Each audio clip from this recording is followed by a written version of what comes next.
Assalamualaikum warahmatullahi wabarakatuh. Alhamdulillahi rabbil alamin. Wa nusalli wa nusallim ala nabiyyina Muhammad wa ala alihi wa ashabihi wa sallama tasliman katsira. Allahumma faqihna fid din. Allahumma allimna ma yanfa'una wanfa'na bima 'allamtana wa zidna ilma. Subhanaka la ilma lana illa ma 'allamtana innaka antal alimul hakim. Para pemirsa rahimani wa rahimakumullah, kembali kita bersyukur kepada Allah Azza wa Jal atas segala nikmat yang Allah karuniakan kepada kita berupa nikmat Islam, nikmat iman, nikmat kesehatan, nikmat waktu luang, nikmat negeri yang aman, dan juga nikmat kesempatan hidup hingga hari ini. Semoga Allah Subhanahu wa Ta'ala memberikan taufik dan hidayah kepada kita, kemudahan, kekuatan, serta pertolongan agar kita senantiasa istiqamah di atas Islam dan Sunnah sampai kita diwafatkan.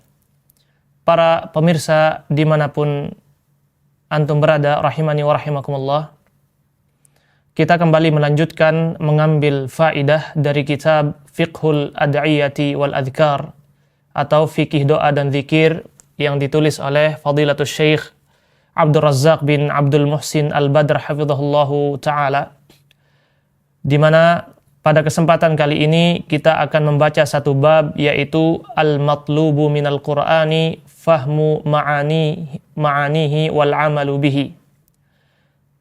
Sikap yang dituntut terhadap Al-Quran atau sikap seorang mukmin yang dituntut terkait Al-Quran adalah bukan sekedar membaca atau juga mempelajari nagam atau nada suara.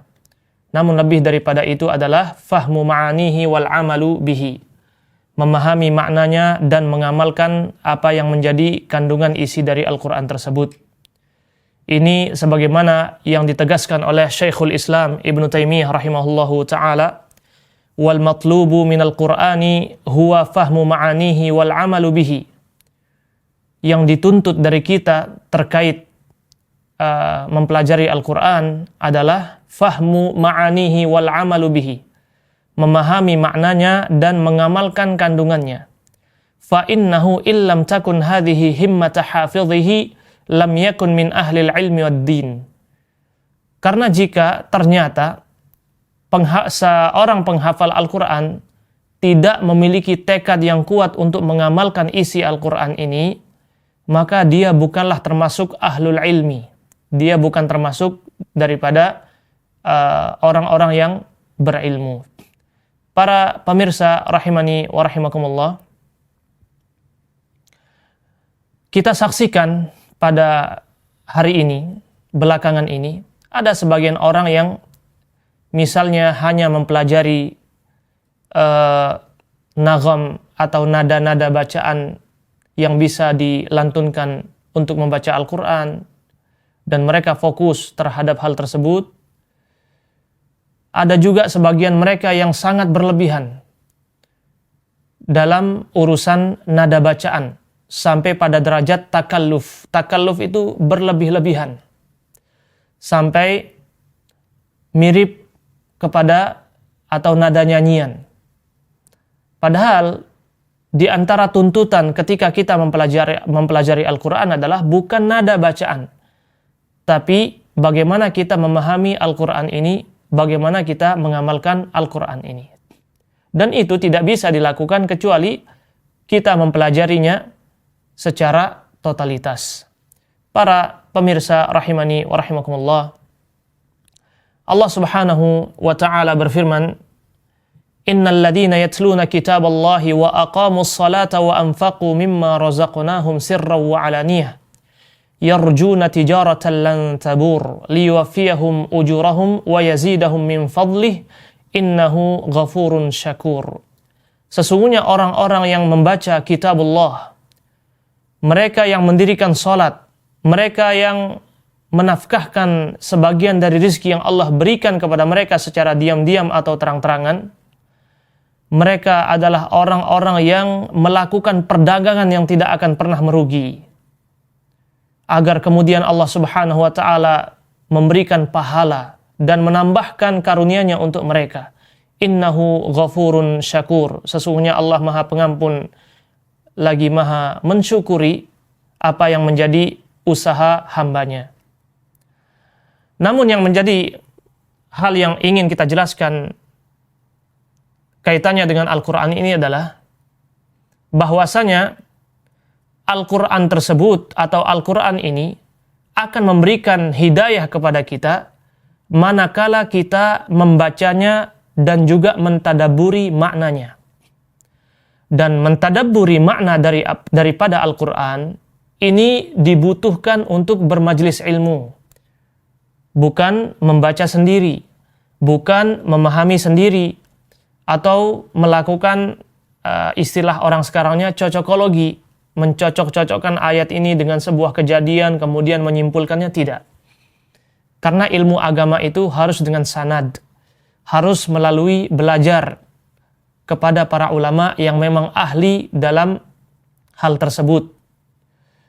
Kita tidak bisa mempelajari Al-Quran dengan seorang diri tanpa guru, tanpa bimbingan guru, tidak bisa. Ya. Dan ini diperintahkan oleh Allah Subhanahu wa Ta'ala di dalam surat Muhammad ayat 24, afala yatadabbaruna al-Qur'an am ala qulubin aqfaluha. Tidaklah mereka mentadabburi Al-Quran ini, atau hati mereka sudah terkunci mati. Dan Allah Subhanahu wa Ta'ala berfirman dalam surat Shad, kitabun anzalnahu ilaika mubarakun liyadabbaru ayatihi waliyatadzakkara ulul albab. Kami turunkan kitab ini, yaitu Al-Quran, kepadamu wahai Muhammad, kitab yang sangat berkah. Tujuannya adalah liyadabbaru ayatihi, agar kemudian mereka mentadabburi ayat-ayatnya, waliyatadzakkara ulul albab, agar mereka yang memiliki akal sehat, kejernihan pikiran, kesucian hati, agar mereka ingat kepada Allah Azza wa Jalla. Oleh karena itu, Al-Quran ini akan memberikan efek hidayah kepada kita, memberikan dampak kepada kita manakala kita mentadabburinya. Meskipun sekedar membaca Al-Quran ini sudah tercatat sebagai pahala. Kita membaca Al-Quran dan tidak memahami apa yang menjadi makna lafaz-lafaznya, kita sekadar membacanya, itu sudah memberikan pahala kepada kita dari Allah Subhanahu wa Ta'ala setiap hurufnya. Namun, kita tidak mendapatkan tujuan besarnya.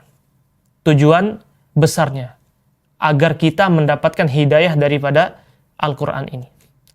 Oleh karena itu, kita mendapati sebagian orang yang meruqyah dirinya dengan surat Al-Fatihah misalnya, ada yang berefek, ada juga yang tidak berefek. Dan juga kita menyaksikan beberapa orang yang merasa saya sudah berzikir kepada Allah, zikir pagi dan petang, tapi tidak memberikan efek ketenangan di hati saya. Itu sebabnya satu, yaitu mereka membaca zikir tersebut atau Al-Quran atau ayat tersebut tanpa tadabbur. Tanpa tadabbur.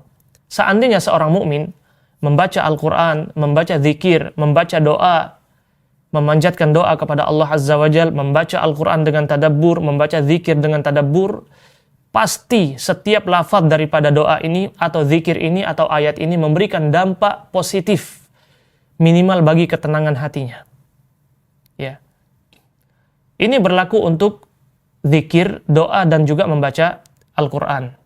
Bahwasanya pengaruh daripada Al-Quran tersebut dalam kehidupan kita, pengaruh daripada sebuah lafaz zikir atau doa dalam kehidupan kita berbanding lurus dengan tingkat kekhusyuan kita atau pemahaman kita terhadap lafaznya ketika kita membacanya. Para pemirsa rahimani wa rahimakumullah, antum bisa bayangkan saking kuatnya pengaruh Al-Quran, saking kuatnya kandungan yang ada dalam Al-Quran, sampai-sampai Allah Subhanahu wa Ta'ala menggambarkan dalam surat Al-Hasyr, "Lau anzalna hadzal Qur'ana 'ala jabalin la ra'aitahu khashi'an mutasaddian min khasyatillah." Seandainya Al-Quran ini diturunkan di atas gunung, kepada gunung, maka gunung tersebut akan bergetar karena ketakutan. Ini gunung yang kokoh dan kuat. Bisa bergetar, bisa ketakutan, manakala Allah Subhanahu wa ta'ala menurunkan Al-Quran kepada mereka. Seandainya Allah menurunkan Al-Quran kepada mereka, mereka akan tunduk ketakutan dan bergetar. Min khasyatillah, karena takut kepada Allah Azza wa Jalla. Terlebih hati kita yang lemah, kecuali bagi hati mereka yang keras. Maka Al-Quran, ayat ini tidak akan memberikan dampak di dalam ketenangan hatinya. Kita melihat para ulama salaf ketika mereka mengalami kegelisahan, kegundahan, tidak bisa tidur atau banyak masalah yang mereka hadapi, mereka membaca Al-Quran. Mereka menenangkan diri dengan Al-Quran.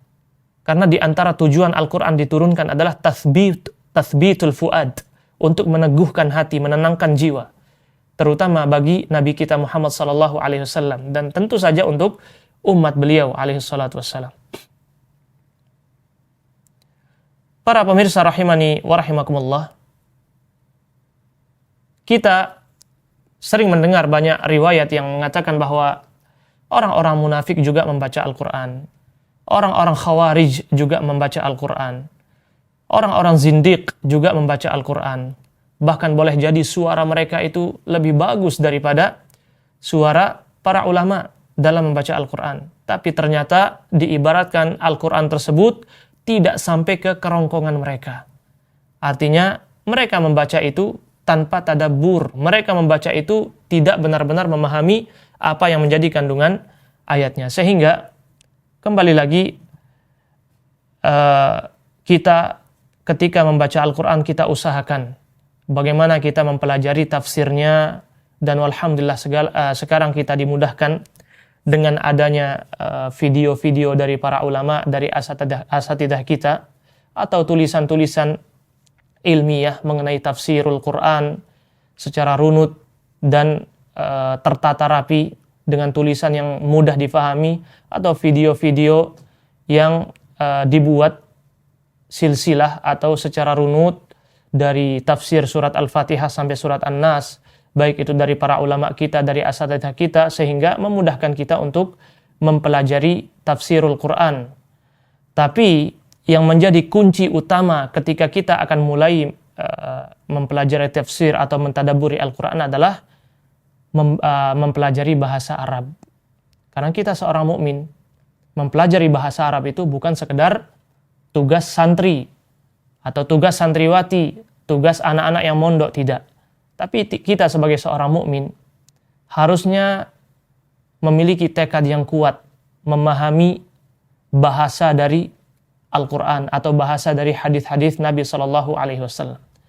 Minimalnya dengan mempelajari bahasa Arab akan memudahkan kita untuk mempelajari tafsirul Quranil Karim. Ketika kita sudah dimudahkan untuk mempelajari tafsirul Quranil Karim, maka kita akan dimudahkan untuk mentadabburi Al-Quranul Karim.